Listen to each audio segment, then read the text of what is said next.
Imaginez être debout devant toute la création, le ciel et la terre comme témoins, tandis qu'on vous présente le choix le plus important de votre existence.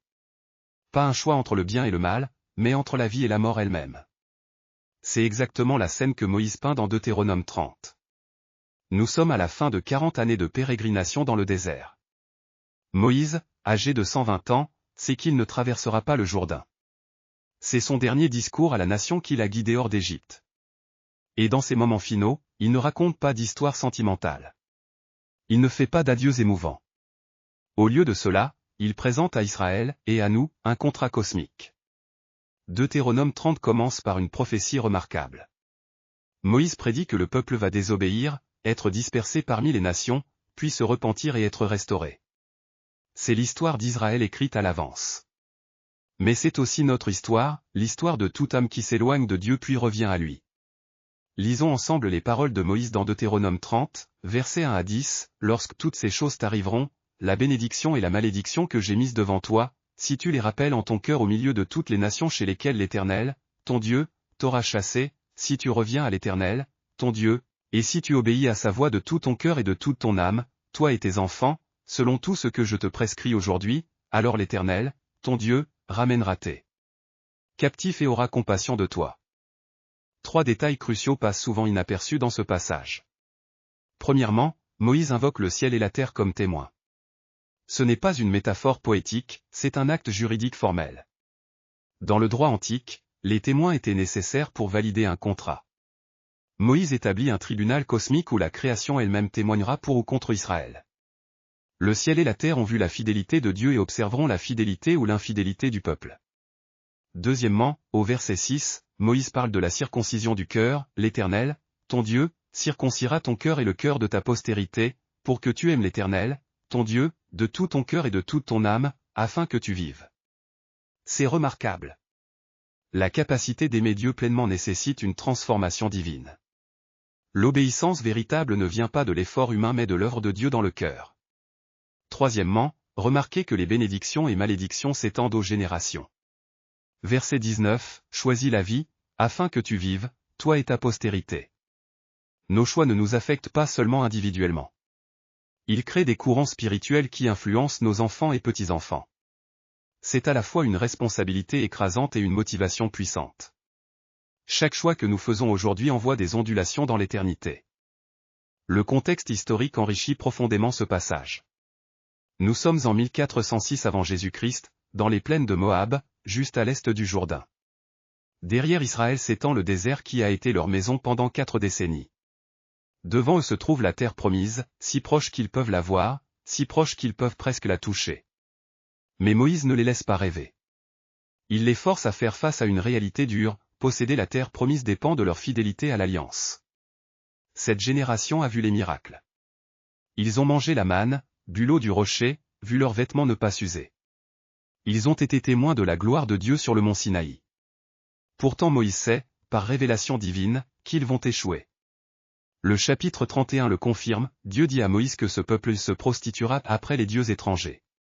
Pourquoi Dieu révèle-t-il l'échec à venir? Pour que personne ne puisse dire qu'il ne savait pas. Pour que quand le jugement viendra, il soit reconnu comme juste. Mais aussi pour que quand la restauration viendra, et elle soit reconnue comme pure grâce. Deutéronome 30 n'est pas seulement un discours d'adieu. C'est une prophétie de l'histoire d'Israël, désobéissance, exil babylonien, retour sous Esdras et Néhémie, et ultimement, restauration spirituelle par le Messie. Mais c'est aussi un miroir de chaque cœur humain, notre tendance à nous éloigner de Dieu, les conséquences de nos choix, et la promesse permanente que le repentir ouvre la voie au retour. Deutéronome 30 révèle plusieurs transformations théologiques profondes. D'abord, le passage de la désobéissance à l'exil. Le péché n'est pas qu'une affaire privée, il a des conséquences cosmiques. Quand Israël désobéira, ils ne perdront pas simplement la faveur divine, ils perdront leur place dans la création. L'exil n'est pas qu'un déplacement géographique, c'est un déplacement spirituel, être arraché de la place que Dieu leur avait assignée. Ensuite, le passage du repentir à la restauration. Versets 2 à 3, « Si tu reviens à l'Éternel, ton Dieu, et si tu obéis à sa voix, alors l'Éternel, ton Dieu, ramènera tes captifs. » Le mot hébreu pour ramènera est shav, il signifie retourner, restaurer, mais aussi se repentir. Quand nous nous repentons, Dieu se repent aussi, il change sa position envers nous. La restauration n'est pas qu'un retour à l'ancien état, c'est une transformation vers quelque chose de meilleur. Troisièmement, le passage du cœur de pierre au cœur circoncis. Verset 6, l'Éternel, ton Dieu, circoncira ton cœur. La circoncision enlevait ce qui était superflu. La circoncision du cœur enlève ce qui empêche l'amour pour Dieu. C'est l'annonce de la nouvelle alliance, non plus des lois écrites sur des tables de pierre, mais des lois écrites dans le cœur par l'Esprit de Dieu. Au sommet de la montagne, 3 créatures observent cette scène historique. L'aigle plane haut, voyant la portée éternelle de ce moment. Le bœuf se tient solidement, représentant la fidélité dans le service. La colombe roucoule doucement, déplorant la rupture imminente de la paix. De ces hauteurs, je vois l'étendue complète du choix qui leur est offert. La vie s'étend devant eux comme la terre promise, mais ils regardent déjà en arrière vers l'esclavage qu'ils connaissaient. Comme c'est étrange. Nous, les animaux, nous suivons instinctivement notre Créateur. Pourquoi les humains, bénis de sa propre image, choisissent-ils si souvent de s'éloigner? Mais elles tremblent en pensant aux tempêtes qui approchent. Pourtant, même dans l'exil à venir, l'Éternel promet de les ramener. Sa fidélité demeure quand la leur vacille. Nous sommes appelés à témoigner aujourd'hui.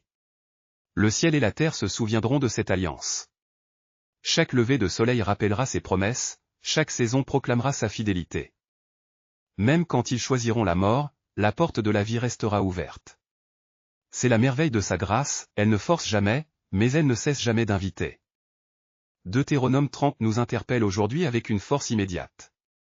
Chaque matin, nous nous réveillons face au même choix que Moïse a présenté à Israël, la vie ou la mort, la bénédiction ou la malédiction. Ce ne sont pas des choix que nous faisons une fois pour toutes. Ce sont des choix quotidiens, parfois des choix de chaque instant. Choisir la vie, c'est choisir l'obéissance à Dieu même quand c'est difficile. C'est choisir la vérité même quand le mensonge semble plus facile. C'est choisir le pardon même quand la rancune semble justifiée. C'est choisir la foi même quand les circonstances semblent désespérées. Remarquez que Moïse ne dit pas « essaie de choisir la vie » ou « peut-être devrais-tu choisir la vie ». Il commande « choisis la vie ». C'est un impératif divin. Dieu nous donne la capacité de choisir, mais il nous dit clairement quel choix faire. Nos choix affectent nos familles. Verset 19, choisis la vie, afin que tu vives, toi et ta postérité. Quand nous choisissons l'obéissance, nous créons un héritage spirituel. Quand nous choisissons la rébellion, nous ouvrons des portes aux ténèbres dans les générations futures. Cela ne signifie pas que nos enfants sont condamnés par nos erreurs, la grâce de Dieu peut briser tous les cycles. Mais cela signifie que nos choix comptent au-delà de nous-mêmes. Enfin, souvenons-nous que même si nous avons choisi la mort par nos péchés passés, la repentance ouvre toujours la voie au retour. Deutéronome 30, 2-3 le promet, si nous revenons à l'Éternel de tout notre cœur, il nous restaurera. Prions ensemble, Père éternel, comme Moïse a placé devant Israël le choix entre la vie et la mort, tu places ce même choix devant nous aujourd'hui. Nous reconnaissons que trop souvent, nous avons choisi des chemins qui mènent à la mort spirituelle. Pardonne-nous. Circoncis nos cœurs par ton esprit, afin que nous puissions t'aimer de tout notre cœur et de toute notre âme. Donne-nous la sagesse de choisir la vie dans chaque décision que nous prenons. Aide-nous à voir que nos choix affectent non seulement nous, mais nos familles et les générations futures. Que notre obéissance devienne un héritage de bénédiction. Pour ceux qui nous regardent et qui se sont égarés loin de toi, nous prions que tu ouvres leurs yeux pour voir que la voie du retour est toujours disponible. Tu es le Dieu de la restauration, celui qui ramène les captifs et guérit les cœurs brisés. Au nom de Jésus, qui est le chemin, la vérité et la vie. Amen. Que cette semaine, nous nous souvenions que chaque jour nous place devant le choix de Deutéronome 30. Choisissons la vie. Choisissons l'obéissance. Choisissons la bénédiction pour nous et nos descendants. Que le ciel et la terre témoignent de notre fidélité au Dieu qui nous appelle toujours vers la vie. À bientôt pour un nouveau voyage dans la parole de Dieu. Abonnez-vous pour plus de contenu d'études bibliques.